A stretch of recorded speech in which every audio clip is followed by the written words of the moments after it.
Millionlar o'yini hisoblangan futbol musobaqalari hamisha ishqibozlar uchun hayajonli onlarni taqdim etgan. Viloyatimizda o'tkazilgan media futboli bayrami bunga misol. O'zbekiston hamda Rossiya davlatlari jamoalari o'rtasida o'tkazilgan bellashuvlar xususida navbatdagi lavhamizda tanishishingiz mumkin. Futbolning bu ko'rinishi paydo bo'lganiga aslida ko'p bo'lgani yo'q. Shunga qaramay, unga bo'lgan qiziqish nafaqat bizda, balki butun dunyoda yuqori hisoblanadi. Ma'lumot o'rnida hamyurtlarimiz Unwanted Boys jamoasi 2 oy oldin Italiyada bo'lib o'tgan media futboli jahon chempionatida munosib ishtirok etib kelishdi va u yerda dunyo futboli yulduzlari bilan qarama-qarshi to'p tepishdi. Viloyatimiz Yashil maydondagi qiziqarli uchrashuvda Unwanted Boys va Brok Boys jamoalari o'rtasida derbi bo'lib o'tdi. Hozirgi kunda O'zbekistondagi eng mashhur jamoa respublikamiz bo'ylab yetarlicha muxlislariga ega. Bugun ular ilk marotaba Buxoroda o'z uy uchrashuvlarini o'tkazishdi. O'yinning viloyatimizda tashkil etilgandan asosiy maqsad media futbolni butun respublika bo'ylab rivojlantirish va yoshlarni unga jalb qilish hisoblanadi.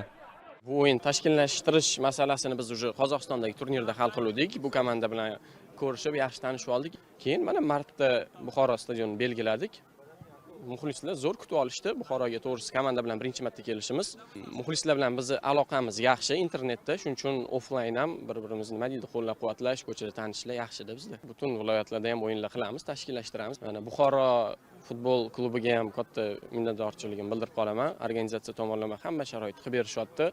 Hamyurtlarimizning raqiblari ham Rossiyaning yetakchi media jamoasi hisoblanadi. Ular shu paytgacha 62 ta o'yinda 36 g'alaba, 23 mag'lubiyat va 3 bor durang qayd etishgan. Qolaversa, Qozog'istonda bo'lib o'tgan NFL turnirida g'alaba qozonib, 2 karra chempionlik nomini qo'lga kiritishgan. Brok Boys Rossiyaning 3-raqamli jamoasi hisoblanadi va ularning murabbiyi mashhur Vitaliy Dyakov hisoblanadi. U professional faoliyatda Lokomotiv 2, Rostov, Dinamo Moskva, Tomi, Sivassporum va Dinamo Minsk jamoalarida futbolchilik faoliyatini davom ettirgan. Shuningdek, u 2024-yildan boshlab Brok Boys media jamoasi bosh murabbiy sifatida faoliyat yuritib kelmoqda.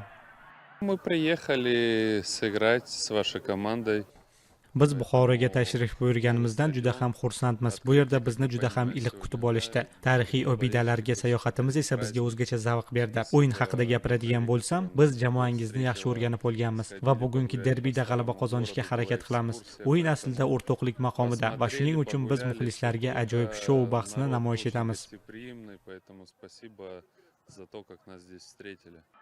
Uchrashuv juda qizg'in tarzda kechdi. Vakillarimiz raqib maydonda juda xavfli vaziyatlar tashkil etdilar, lekin o'yinda biroz omad yetishmadi va 1-2 hisobda mag'lub bo'lishdi.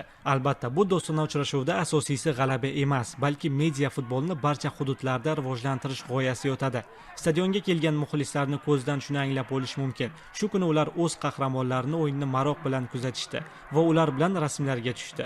Futbol bu shunchaki sport turi emas, balki u tinchlik, do'stlik, sog'lom turmush tarzi va hayotning bir qismi hisoblanadi.